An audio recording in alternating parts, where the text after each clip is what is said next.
శ్రీకృష్ణ వత్సాసుర వధ. నందప్రజంలో నుంచి గోపాలకులు బృందావనం వెళ్లారు. కొన్నాళ్లకి నందుడు గోపాలకులు అందరూ ఇల్లు నిర్మించుకుని నివసించసాగారు. ఒకరోజు శ్రీకృష్ణుడు తన అన్న బలరాముడు స్నేహితులతో కలిసి ఆడుకుంటున్నాడు. నందుడు తన కుమారులను పిలిచి ఆవుల్ని పోషించడం నేర్పించాలని లేగదూడలను బృందావనానికి కొంచెం దూరంలో ఉన్న చిన్న అడవిలో మేపుకు రమ్మని చెప్పారు. యశోదమ్మ భయపడింది. అసలే కొత్త ప్రదేశం, శ్రీకృష్ణుడు ఇంకా చిన్నపిల్లవాడు, అల్లరివాడు, ఏ జంతువన్నా లాక్కుపోతుందేమో అని పంపను అంది. శ్రీకృష్ణుడు తన తల్లికి ధైర్యం చెబుతూ, అమ్మా, మేము ఎక్కువ దూరం వెళ్ళం, ఇంట్లో ఉంటే ఏమీ తోచడం లేదు, మేము జాగ్రత్తగా వెళ్ళి వస్తాము అన్నాడు.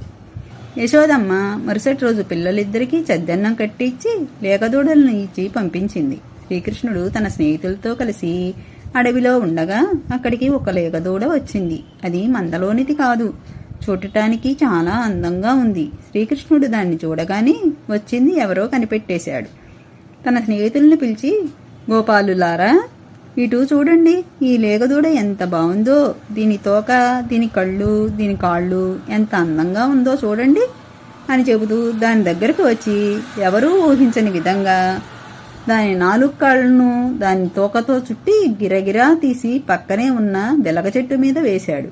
గోపాల బాలురు కృష్ణ కృష్ణ అంటూ ఉండగానే అంతా జరిగిపోయింది. దూడపడిన బరువుకి వెలగ చెట్లు ఒకదాని మీద ఒకటి పడి 80 చెట్లు పడిపోయాయి.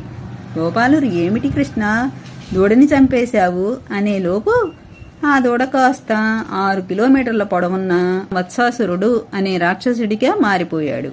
గోపాల బాలురు అందరూ, మా కృష్ణుడు ఏమి చేసినా మన మంచికే చేస్తాడు, ఒకవేళ కృష్ణుడు ఆ రాక్షసుని చంపకపోయింటే వాడు మనలందరినీ చంపేసి తినేసేవాడేమో అని భయపడ్డారు.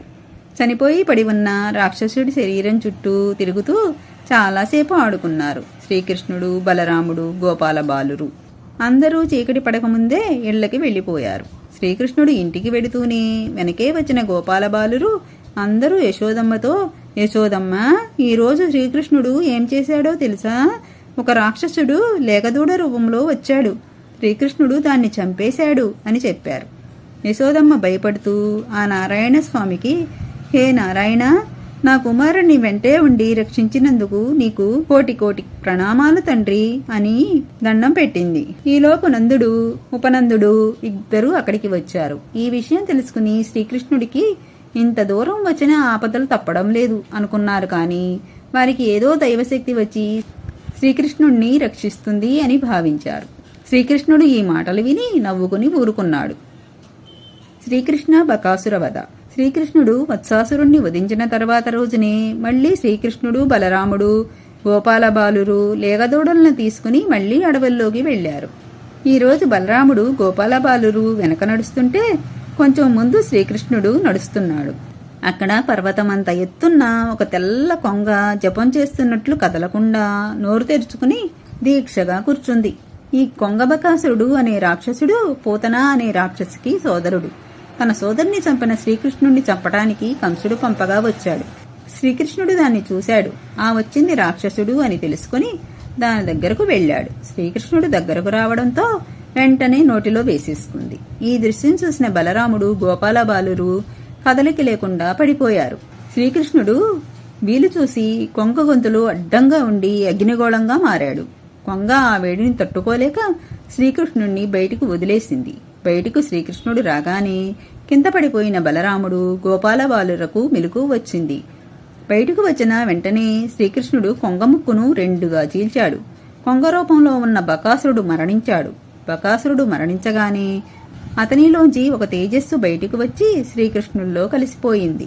శ్రీకృష్ణుడు, బలరాముడు, గోపాల బాలురు సాయంత్రం ఇంటికి రాగానే యశోదమ్మకు జరిగిన విషయం చెప్పారు. యశోదమ్మ ఈసారి భయపడలేదు. రాక్షసులు ఇలాగే వస్తుంటారులే, నా కృష్ణుడికి ఏమీ కాదు అని ఊరుకుంది. శ్రీకృష్ణ అగాసుర వధ.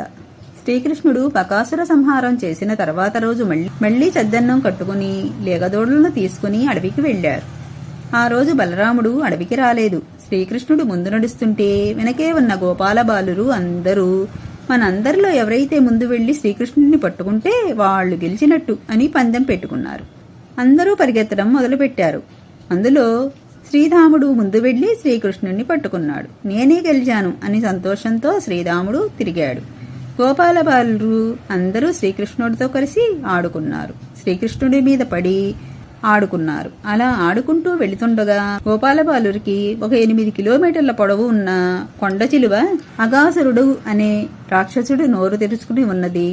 అది వాళ్లకి కొండ గుహలా కనిపించింది. దాని నుండి ఉచ్ఛ్వాస నిశ్వాసాలు వేడిగా వస్తున్నాయి. గోపాలబాలురు లోపలికి వెళదామని అనుకున్నారు.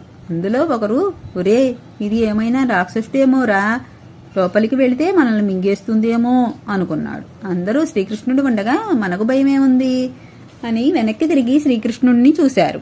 శ్రీకృష్ణుడు నవ్వుతూ కనిపించాడు. అది చూసిన గోపాలబాలురు ఇంక మనకు భయం లేదు అని లోపలికి వెళ్లిపోయారు. గోపాలబాలురు గోవులు లోపలికి వెళ్లగానే నాలుకతో వాళ్ళని పొట్టలో పడేసుకుంది. లోపల వేడికి గోపాలబాలురు గోవులు మరణించారు. తరువాత శ్రీకృష్ణుడు లోపలికి వెళ్ళాడు. శ్రీకృష్ణుడు లోపలికి వెళ్లగానే అగాసురుడు నోరు మూసేశాడు. శ్రీకృష్ణుడు గొంతులో నుంచి లోపలికి వెళ్లకుండా అక్కడే ఆగిపోయి పెద్దగా పెరిగిపోయాడు. అలా పెరిగిన శ్రీకృష్ణుడి వల్ల గొంతుకు మూసుకుపోయి ఊపిరి ఆడక చనిపోయాడు అఘాసురుడు. అతని తల నుంచి బొటనవేలంత జ్యోతి వచ్చి ఆకాశంలోకి వెళ్లి నిల్చుంది. శ్రీకృష్ణుడు దాని నోరు తెరిచి చనిపోయిన గోపాలబాలురు గోవులను బయటకు తీసుకువచ్చి ఒక్కొక్కళ్ళని బ్రతికించారు. గోపాలబాలులకు సంతోషం వేసి గంతులు వేస్తూ శ్రీకృష్ణుడిని కీర్తిస్తూ కొమ్ముబూరల ఊదుతూ శ్రీకృష్ణుడి చుట్టూ తిరుగుతున్నారు. దేవతలు ఈ దృశ్యం చూసి పూలవాన కురిపించి తప్పెట్లు తాళాలు వాయించారు. ఇలా జరుగుతున్న సమయంలో ఆకాశంలో ఉన్న అగాసుర జ్యోతి వచ్చి శ్రీకృష్ణుడిలో కలిసిపోయింది. ఈ లీలను గోపాలబాలురు బృందావనంలోని తల్లిదండ్రులకు సంవత్సరం తర్వాత చెబుతారు. కృష్ణం వందే జగద్గురుం.